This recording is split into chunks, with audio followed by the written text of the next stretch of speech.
السلام عليكم. اليوم غادي نوريكم كيفاش كنبدلو الراس ديال لاكان ملي كيولي تقريبا بحال هكا، كيولي هابط بزاف، يعني ما كيبقاش كيعاون في اللعب. غادي نحتاجو السكوتش باش غندي ندورو هنايا باش النحاسه والخشب ما يتضررش. غنحتاج الكولا، المهم هاد الكولا كنلقاها مزيانه خدامه مزيان كتفيكسي الراس مزيان. غادي نحتاج للراس الجديد اللي غنستخدم، وغنحتاج الكوتر كيف ما بغى يكون، وموس ديال الكوزينه، المهم يكون ماضي. اول حاجه غادي نبدا بها وهي كناخد شويه ديال السكوتش وكنجي للراس ديال لاكان وكندورو هنايا. نحاول نبينها لكم مزيان. هنايا وكندور، ونحاول نزيد مرسو اخر باش نغطي شويه النحاسه بحال هكا. نحاول نقرب الماكسيموم النحاسه باش حتى هي ما تاكلش العصا. فوالا هكا الراس غادي يكون بروتيجي من الكوتر، من الكولا، من شحال من حاجه. دونك غادي نبداو على بركه الله. نقدر نبدا نحيد الراس، نحاول ناخد كوتر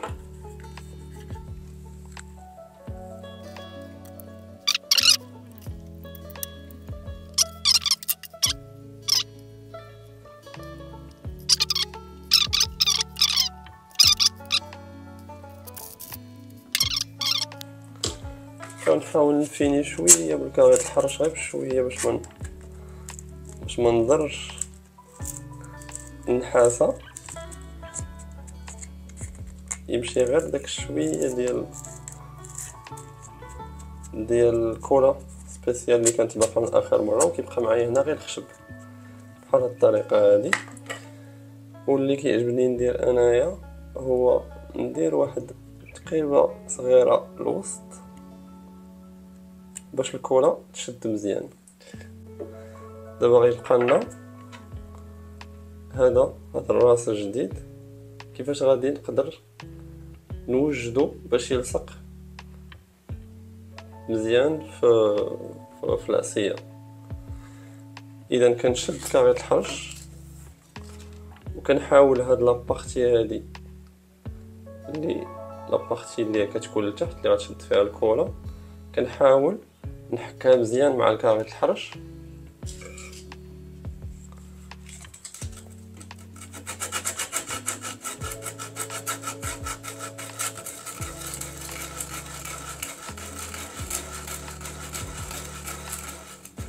اذا بشكل دائري حتى كيولي بهذا الشكل هذا. يعني دابا جاهز انه تشد فيه الكرة.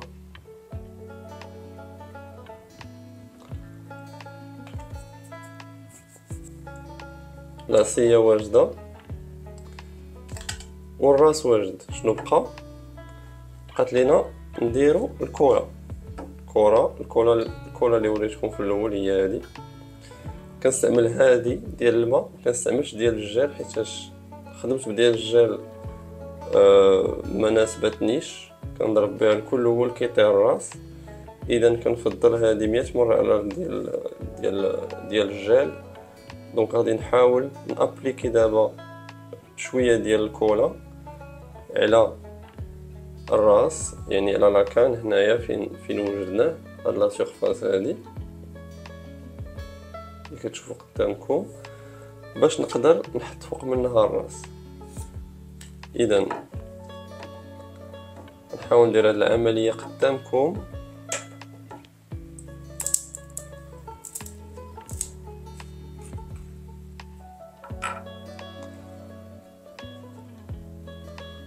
ونبداو على بركة الله شويه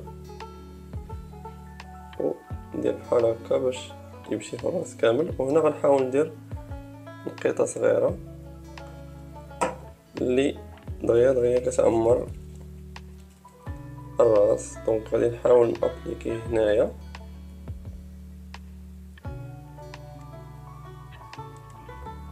سقط ليا شويه ديال الكولا في يدي ولكن ماشي مشكل. اذا ملي كندير الكولا الفوق والتحت كنبدا ندير لا بريسيون بيدي على الراس، يعني كندير لا بريسيون واحد 5 دقائق بحال هكاك، الوقت اللي تشد الكولا مزيان في الراس. يعني غنبقى بحال هكا ونقدر ندير حتى هكا ونبقى نهبط يدي مع العود ديال لاكان حتى لتحت باش نابليكي لا بريسيون.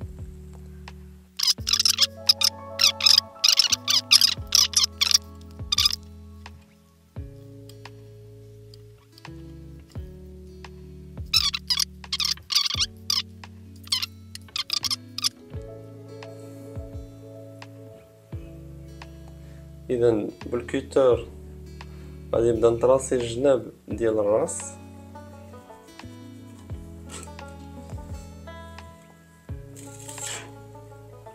نحط الراس بحال هكا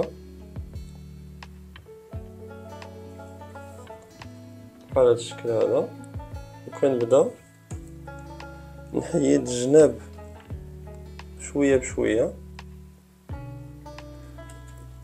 كيف ما كتلاحظوا. هو الراس بدا كيتكون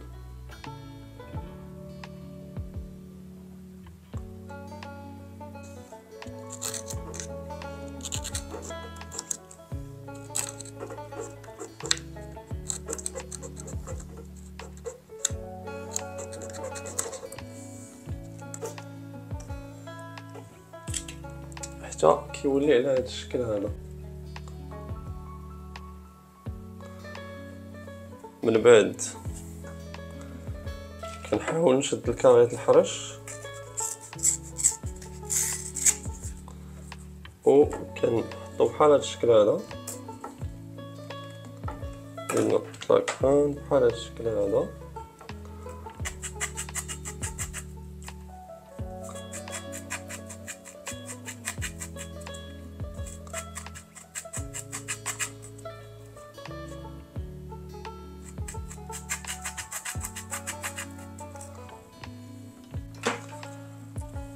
بحال هكا. دابا خصني غير نفينيه من الفوق، ولذلك خصني نشد الكاريط الحرش بهذه الطريقه هذه.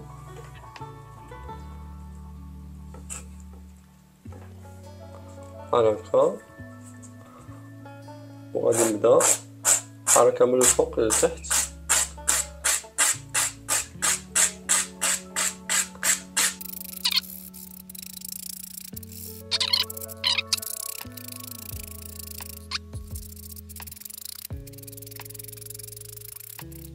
بهذه الطريقه هذه حتى الراس كيولي على هذا الشكل هذا. نحاول نفينيه من الجناب عاوتاني.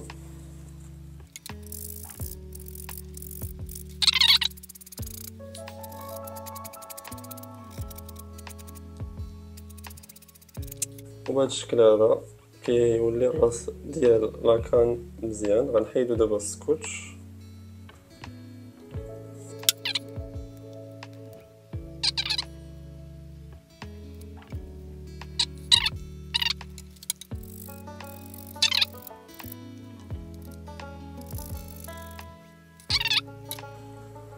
كنزيد نفينيه مازال. وهنا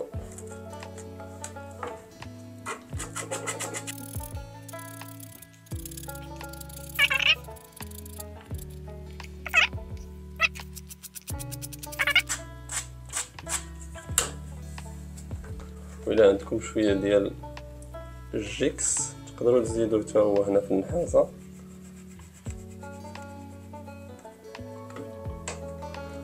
كتولي كتبري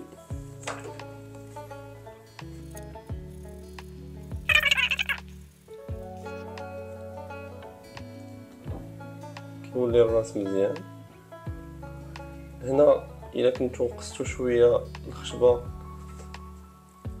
غادي تمشي مع الوقت، اولا تحاولوا تزيدوا شويه ديال التخت ديال القهوه. ملي كتعصروا القهوه كيبقى التخت ديالها، تقدروا تشدوه هنا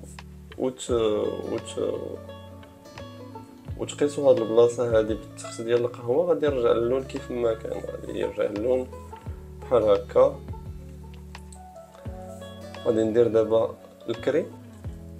اذا غندير دابا الكري باش تشوفوا النتيجه النهائيه.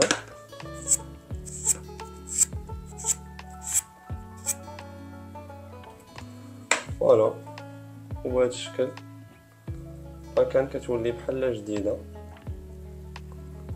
وجاهزه للاستعمال.